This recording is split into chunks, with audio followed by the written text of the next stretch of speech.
They say that people have to see your brand about 5 to 7 times before they can remember it, and, you wanna make it simple. So, like, D, I know your brand part of your brand is be real, be righteous, be relevant, and I've heard you say that, like, throw your threes up, like, also, I would say that, when you build your brand, just make sure you know, everybody, that it does not have to be a global brand.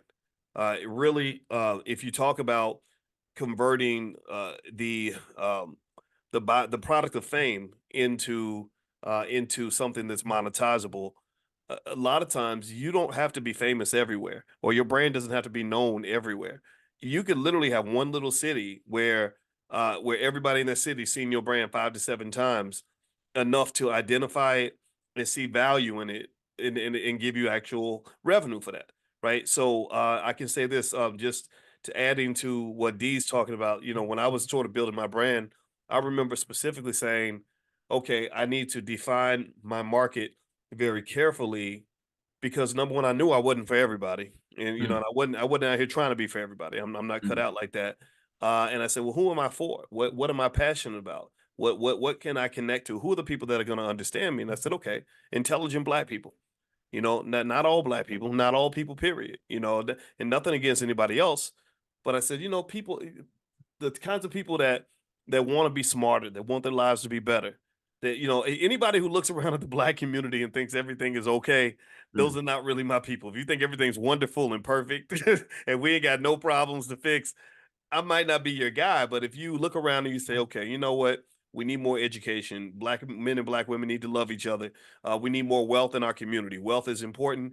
Then I'm your guy, right? So, what I did was I looked at brands that are out there, and one brand I remember paying attention to in particular is I think I said to one of my friends, I said, I feel like black wealth is like a gospel for me, and I want to be like a pastor. And I said maybe I could be like I want to be like the TD Jakes of black economic empowerment.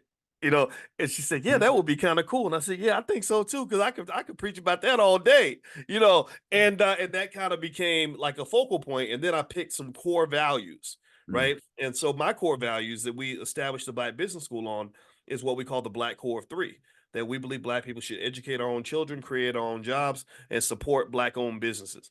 Again, not anti nothing. This is not anti anybody. This is just be one, black first, love ourselves first, build first. We can do it. We got this. Build family, love each other, things like that, right? So when you have that clarity in terms of who you are, it does a couple things. Number one, it keeps you from going astray.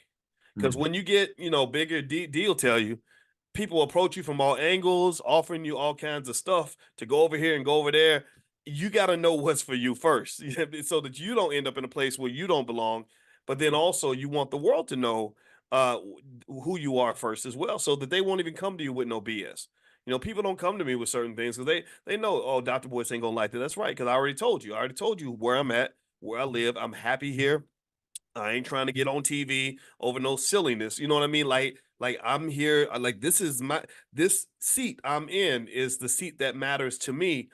I'm not trying to go sit over in your seat over there across town. You know what I mean? So the clearer you are, I think there are people that will always appreciate that. So whatever you all are trying to do, I know some of you, and feel free to by the way, if you have a question, put it in the Mhm. Q&A section, and we're gonna do a straight Q&A session where D will answer any question that you have, and then I'll jump in if I can help, because I know a lot of you may be here because you want to figure out how to make money in a righteous way. You want to build that business. You want to build that brand. Maybe some of you actually are artists, but if you're not, even if you're not an artist, if you want to be an independent business owner, and I believe every black family should have a family business, I believe there's some things we can share with you.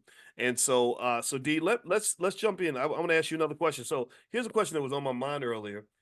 When did you first start making money just as an artist in your new life? Like, what was that experience like for you? I created an album. The album was called David and Goliath. And this was separate from the mixtapes that I had been creating because the mixtapes were musical bodies of work that you would give out for free. So the difference with giving out a free mixtape and having an album that you actually, put a price point on and can monetize is if you move enough of those albums, then you can actually start to make a living off of your craft. And whereas with the mixtape game, it was just for exposure. It's like I'm giving out as many of these as I can for free in hopes that this popularity will come from these mixtapes, and hopefully that popularity could lead to getting paid. So I started to take myself serious as a business. I put out an album, like I said, it's called David and Goliath. When I put that out, I realized I had some standout songs on that album. I had a song called One Man Army. So I made some merch. I made One Man Army merch. I had a whole line of merch centered around that concept. If God's by my side, then no man can harm me. This is the story of a one-man army. So I had merch for One Man Army. I had another song on there called Queens.